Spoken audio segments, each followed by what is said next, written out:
ఎలా ఉన్నారు? మీ మీ ఫేసుల్లో ఈ నవ్వు చూడటం కోసమే అక్కడ కష్టపడుతున్నాం. అంటే కష్టం అంటే అది మామూలు కాదు, రక్తం పడుతుంది.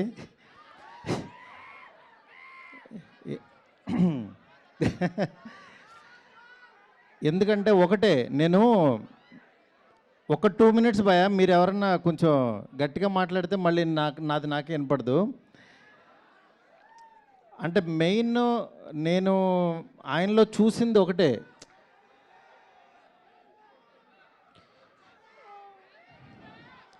ఫ్యాన్స్ కూడా వచ్చినట్టున్నారు.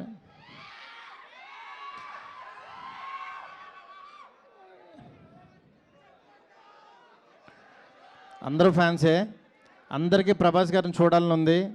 ఇవాళ అనుకోకుండా కొన్ని టెక్నికల్ ఇష్యూస్ వల్ల కొంచెం డిలే అయింది. మా వాళ్ళకి టైం చెప్పదా, కొంచెం అన్నీ పర్ఫెక్ట్గా చేతికి వచ్చాక టైం చెప్పమంటే టైం వేసారు. డెఫినెట్గా నేను చెప్తున్నాను, మీ అందరూ రేపు పండక్కి, నేను యాక్చువల్గా ఏంటంటే కాళ్ళు ఎగరేసుకుంటారు, ఇట్లా చెప్పలేము. అవన్నీ ఏంటంటే ఈ ఈ కట్అవుట్కి చాలా చిన్న మాటలు అయిపోతాయి అవి. ఎందుకంటే ఆయన అంటే మీ మనసుల్లోంచి ఆయన ఎలా వచ్చారో కానీ, రెబల్ గాడ్ అని, రెబల్ వుడ్ అని. నేను ప్రస్తుతానికి ఆ రెబల్ యూనివర్సిటీలో చదువుకుంటున్నా ప్రస్తుతానికి. నన్ను 2 years బ్యాక్ ఆయన యూనివర్సిటీలోకి జాయిన్ చేసుకున్నారు. నేనేదో చిన్న కాలేజీలో ఎక్కడో చదువుకునేవాడిని. లేదురా నీకు టాలెంట్ ఉంది, రా నా యూనివర్సిటీకి అన్నాడు ఆయన.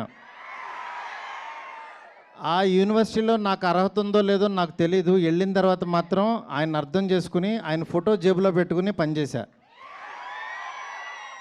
ఆయన ఫోటో జేబులో ఉంటే డెఫినెట్గా ఎలాంటి వాడైనా సరే టాప్ డైరెక్టర్ అయిపోతాడు, అందులో డౌటే లేదు. అంటే కల్మషం లేని మనస్తత్వం, ప్రేమతోనే దగ్గర చేర్చుకుంటాడు.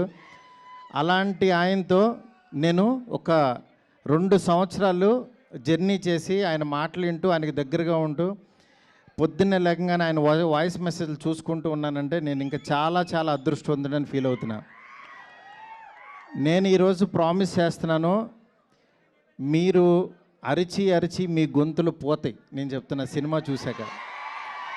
ఎందుకంటే ప్రతిరోజు ప్రతి క్షణం నాకు ఆ ఎగ్జైట్మెంట్ ఇస్తూనే ఉన్నాడు ఆయన. దీన్ని యాక్చువల్గా మిమ్మల్ని ఊహించుకుంటూ నేను చూసుకుంటున్నా. మీకు ఈరోజు నిజంగా ఒక 12 సంవత్సరాల తర్వాత ఇలాంటి పాట ఆయన చేశారు అని అంటే కేవలం మనందరి కోసం. ఎందుకంటే ఆయన్ని చాలామంది మనం ఇలాంటి సాంగ్స్లోని వీటిలోని మిస్ అయ్యాం.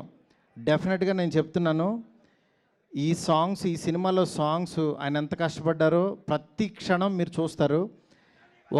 ఒక్క 2 మినిట్స్లో మీరు సాంగ్ చూస్తారు. ఇప్పటికే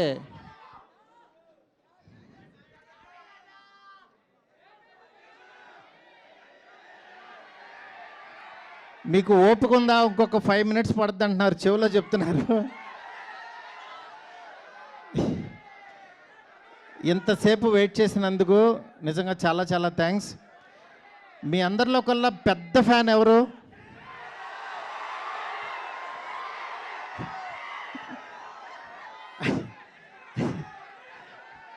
అంటే గొప్ప ఫ్యాన్ ఎవరంటే అంటే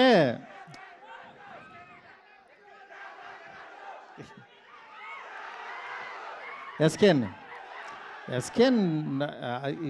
మా మనిషి ఫ్యానే, దాని గురించి అది. మీ అందరిలోకి పెద్ద ఫ్యాన్ ఎవరండి? ఆ మాట అనకూడదు, ఎందుకంటే అందరం పెద్ద ఫ్యాన్సే అంటారు. ఎందుకంటే మనసులో మీరు ఆయన మీద పెంచుకున్న ప్రేమ ఎన్నిసార్లు రిపీట్ చేస్తారు.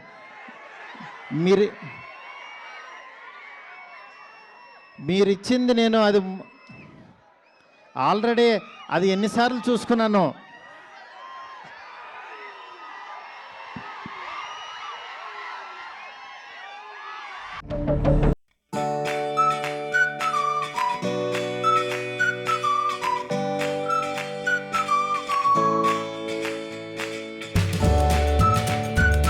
Thank you so much. మీరందరూ చాలా ఓపిక్గా కూర్చున్నారు. రెడీనా? సార్ ఇంకా కొద్దిసేపు సార్, కొంతసేపు. ఓకే, బిఫోర్ దట్ ఒక్క 2 minutes వెయిట్ చేయండి, ఈలోపు అన్ని రెడీ అయిపోతాయి. ఓకే, అంతలోగా థ్యాంక్ యూ. కొన్ని క్వశ్చన్స్ ఉన్నాయి, మాకు కొన్ని క్వశ్చన్స్ ఉన్నాయి, తెలుసుకోవాలనుకుంటున్నాం. సార్, ప్రభాస్ గారితో మొదట సినిమా ఓకే అయినప్పుడు మీ ఫీలింగ్ ఏంటి? నా ఫీలింగ్ ఎలా ఉంటుందా, వాళ్ళు ఇప్పుడు చూపిస్తున్నారు, నేను మీకు చూపించడానికి అక్కడ లేదు అంతే. ఓకే, అంటే ఆ హ్యాపీనెస్ మాటల్లో చెప్పలేం. మెయిన్ ఈ సినిమాకి ప్రభాస్ గారు, విశ్వప్రసాద్ గారు చెప్పాలి. ఎందుకంటే ఈయన పెట్టిన బడ్జెట్ కానీ, పెట్టిన ఎఫర్ట్ కానీ, ఇవాళ మనం జాన్ 9th సినిమా చూడబోతున్నామంటే ఓన్లీ బికాజ్ ఆఫ్ హిమ్. ఎందుకంటే పండక్కి ఈ సినిమా ఫ్యాన్స్కి తీసుకురావాలి.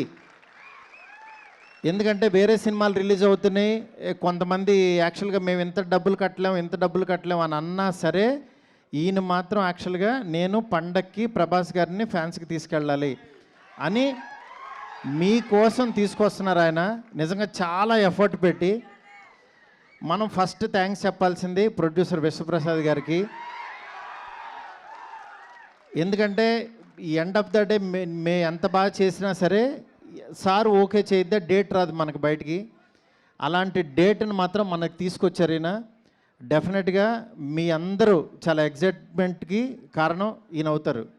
చెప్పండి ఇంకేంటి. ఎస్ సార్, అంటే మొదటిసారి అంటే అన్ని డైరెక్ట్ చేసినప్పుడు ఫస్ట్ షాట్ గురించి ఏదైనా గుర్తుందా? అంటే ఫస్ట్ షాట్ ఏంటి, అప్పుడు ఎలా అనిపించింది అది?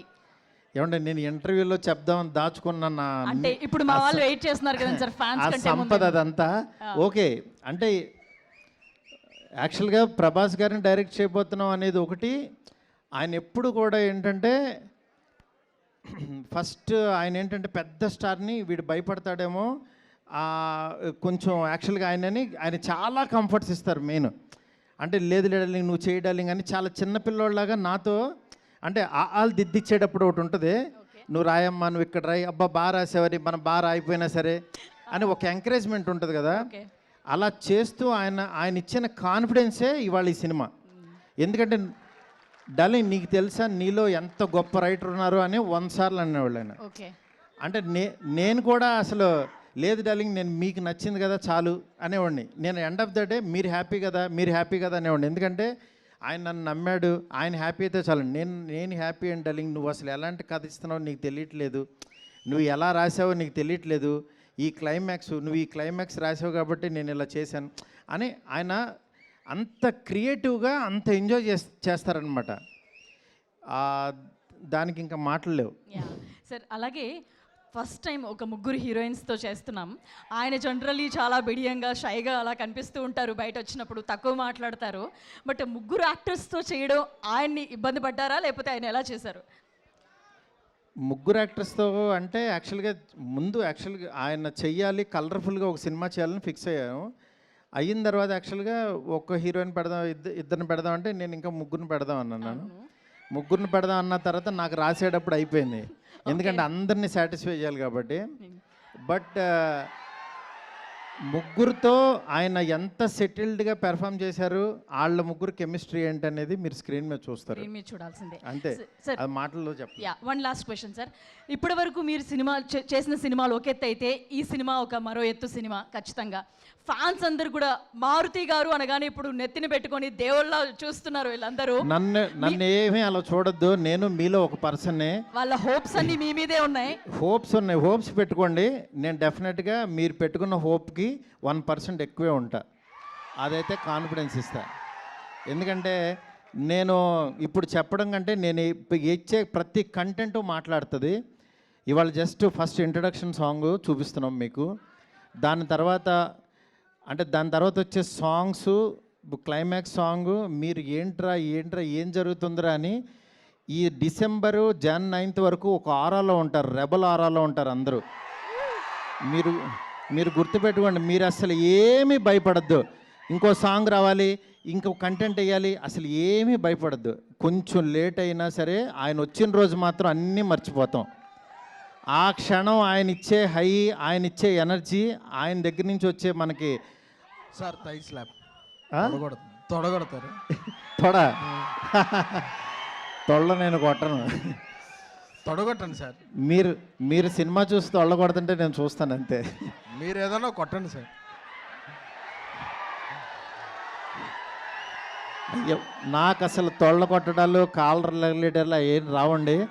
నేను చాలా మిడిల్ క్లాస్ నుంచి వచ్చిన ఎవరన్నా కొడితే మాత్రం చప్పట్లు కొడతాను నేను అంతే.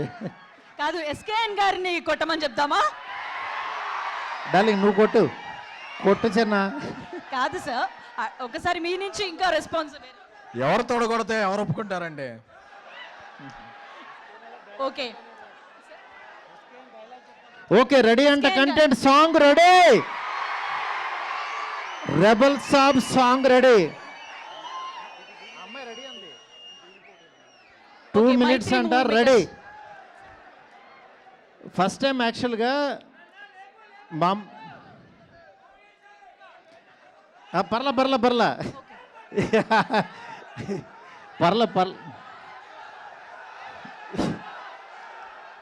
కానీ మీ ఎంకరేజ్మెంట్కి మాత్రం, మీ ఎంకరేజ్మెంట్కి నేను ఎప్పటికీ మీకు ఫిదా. నేను చెప్తున్నా, ఎవరెవరైతే నా ఫోటో పెట్టి మీమ్స్ చేశారో వాళ్ళ ఓపిక్కి నిజంగా నమస్తే. ఎందుకంటే ప్రతి మీము చూసుకుని చాలా హ్యాపీగా ఫీల్ అవుతున్నాను. నేను కాదు, మా ఫ్యామిలీ, మా పిల్లలు అందరూ డాడీ ఇది చూడు. నిన్న యాక్చువల్గా ప్రభాస్ గారికి పంపించా అన్నీ. ఆయన పంపిస్తుంటే ఆయన డార్లింగ్ నీకు గుడి కట్టేస్తారని చూడు డార్లింగ్ అన్నారు ఆయన. ఎందుకంటే అంటే అంత ఎక్స్ట్రీమ్ లవ్ మీరు చూపించే విధానానికి నిజంగా చాలా చాలా చాలా ఆనందంగా ఉంటుంది. ఎందుకంటే ఎప్పుడు స్క్రీన్ మీద చూసుకోవాలనుకో, అట్లాంటిది వేరే వేరే క్లిప్పింగ్స్లో ఫేస్ పెట్టి చేస్తున్నారు. అంత ఓపికగా చేస్తున్న ప్రతి ఒక్కరికి చాలా చాలా థ్యాంక్స్. Rebel song ready. లేదు సార్.